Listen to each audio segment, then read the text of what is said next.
लेकिन जो आज मैं खबर देने जा रहा हूं उससे मेरा सर शर्म से झुक गया है। लिटरली मुझे लग रहा है कि मुझे सबसे पहले तो कॉन्ग्रेचुलेशन इंडिया को।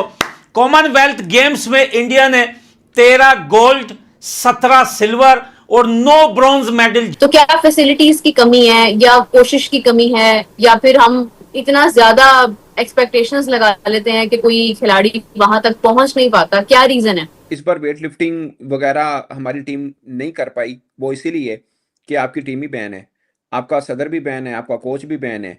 आपको मालूम है ना वो डोप टेस्ट हुआ था। हाँ तो हाँ, डोप टेस्ट की वजह से जीते। ऑनेस्टली स्पीकिंग यार, आप इंडियन एथलीट्स की परफॉर्मेंस देखें, आई मीन यार, मतलब बॉक्सिंग में तो उड़ा के रख दिया उन्होंने। कॉमनवेल्थ गेम्स में पाकिस्तानी तैराकों की कारकर्दगी दूसरे दिन भी मायूस कुन रही।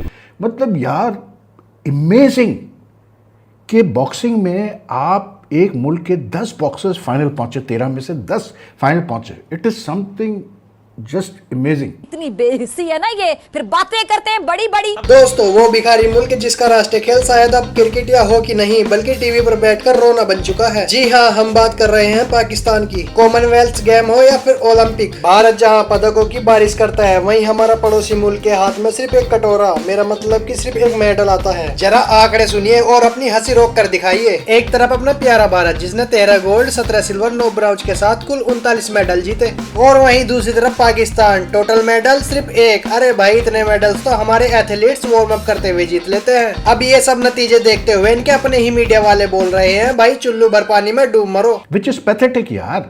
इस बार वेट लिफ्टिंग वगैरह हमारी टीम नहीं कर पाई, वो इसीलिए कि आपकी टीम ही बैन है, आपका सदर भी बैन है, आपका कोच भी बैन है। आपको मालूम है ना वो डोप टेस्ट हुआ था। हाँ तो हाँ, डोप टेस्ट की वजह से आपके 2 खिलाड़ियों का डोप पॉजिटिव निकल आया, 4 ने देने से इनकार किया। उन्होंने कहा आप हैं ही नहीं है डोपिंग टीम वाले, ਅਸੀਂ नहीं देना ਤੁਹਾਨੂੰ। तो यानी ये कि हुआ। हम कुल्हाड़ी जो है ना वो हमारे पाँव पे नहीं लग रही, हम कुल्हाड़ी के पाँव पे जाके लग रहे हैं। वो वाला सीन हो शोएब रहा है। भाई, असल में ना इसमें मैं आपको बताता हूँ, इस बार कॉमनवेल्थ में क्या हुआ, इनके पास बजट नहीं था। टोटल 3000 कुछ खिलाड़ी आ पाए हैं और गेम्स में इन्होंने कट किए हैं। 10 खेलों के मुकाबले हुए हैं। रेसलिंग नहीं है, टेबल टेनिस नहीं है, बैडमिंटन नहीं है, हॉकी नहीं है।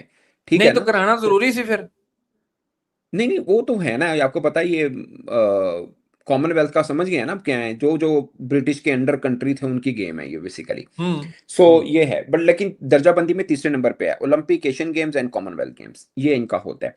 बहरहाल जो भी है शोएब भाई, इंडिया के भी कम गोल्ड मेडल आए हैं बाय द वे, लेकिन हमारे तो खैर एक ही आया है।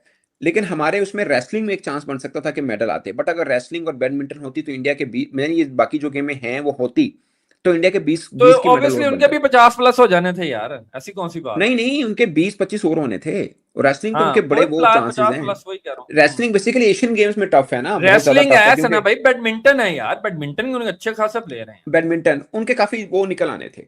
सो हाँ। हमारा सिर्फ एक मेडल बहुत शर्मिंदगी की बात है, अगर कोई महसूस करे तो।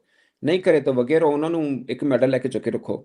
नहीं, आपको पता है वो लास्ट टाइम भी जब अर्शद जीता था तो वो एक मेडल को ही हमने इतना सेलिब्रेट कर लिया था, हमने कहा बस साढ़े लो असी वर्ल्ड कप जीत चलो वो लिया। तो पॉजिटिव चीज है ना शोएब भाई, आपने सेलिब्रेट किया, पॉजिटिव चीज है। आगे अर्शद नदीम ने की किया, हाँ, ठीक है उन्हें ना, सानू मायूस किया। मायूस किया। अब वो जो उनकी फ्लैग बेरर है इंडिया की लड़की, उसके 3 लगातार मेडल हैं।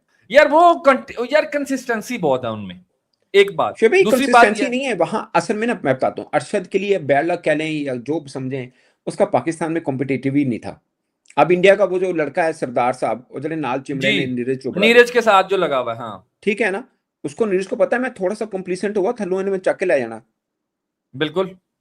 ठीक है ना। तो और दो नए मेडल आने वाला जो है वो पुराने से बेहतर ही आ रहा है, ऐसा नहीं है कि ठीक है ना। टेक्निकली भी लेकिन वो और कब होता है physically भी। शोएब भाई, लेकिन वो कब होता है जब आपको नजर भी आ रहा हो। हमारे तो sports board Punjab stadium, football stadium, जहाँ कबड्डी भी होती है, खैर मल्टी पर्पज स्टेडियम दुनिया भर में होते हैं, मैं उस पर बात नहीं कर रहा, बट मेरा मानना ये है कि एक खिलाड़ी जिसने गोल्ड लेके आया, आपने उसका ख्याल रखा, आपने खेल का नहीं रखा, अपने खिलाड़ी का ख्याल रखा। आप खेल का ख्याल रखते तो खिलाड़ी भी आते। एक का रखा, प्रायोरिटाइज भी तो नहीं है ना करते हम, प्रायोरिटाइज का तो चक्कर ही नहीं है। मैं बताऊं, एक जनरल साहब 20 साल ओलंपिक में रहे हमारे, रिटायर्ड जनरल साहब 20 साल, और वो जिस तरह उतरे हैं वो भी उनकी मेहरबानी है, वो उतरेंगे, नहीं तो उन्होंने लिखवाया हुआ था, बस कर दो हुन किन्ना की उन्होंने लिखवाया हुआ था कि पायन मैं आहो उदों तक ही हैं।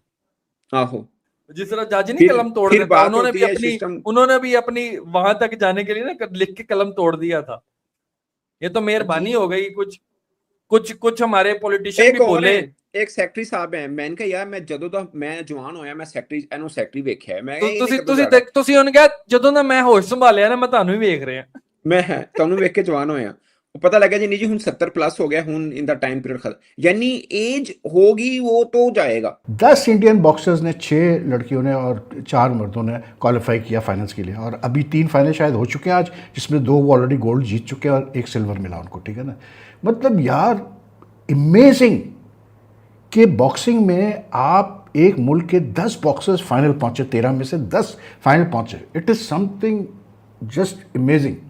और ये कोई ओवरनाइट नहीं हुआ भाई, ये कोई भी इन एथलीट्स ने अपना पैसा खर्च करके नहीं है मतलब वहाँ फाइनल्स में पहुँचे हैं, इनका ख्याल रखा गया है।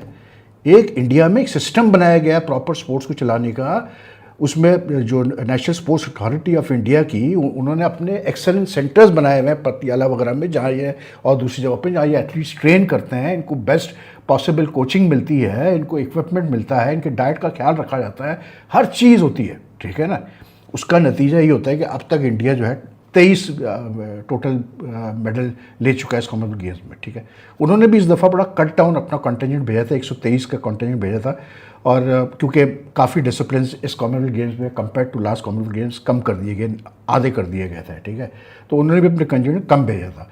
पाकिस्तान ने 36 मेंबर का कंटिजेंट भेजा, जिसमें एथलीट्स भी थे, ऑफिशियल्स भी थे, कोचेस भी थे, एंड रिटर्न हमारा 1 ब्रॉन्ज मेडल आया।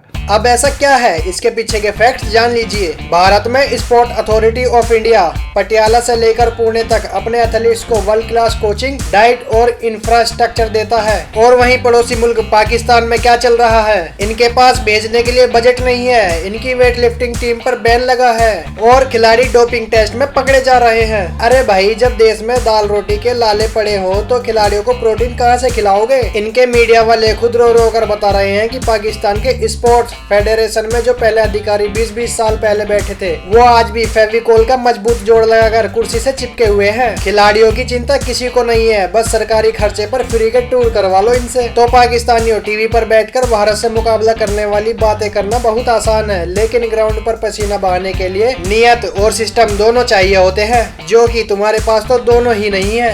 मेरी मानो तो भारत से जलना छोड़ो और कुछ सीखना शुरू करो, वरना अगली बार वो 1 मेडल भी नहीं मिलेगा। दोस्तों, यदि वीडियो को लाइक करके अभी तक हाइप नहीं किया तो जल्दी से हाइप कर दीजिए और चैनल को सब्सक्राइब करके बेल आइकन दबा लीजिए। मिलते हैं नेक्स्ट वीडियो में, तब तक के लिए जय हिंद, जय भारत।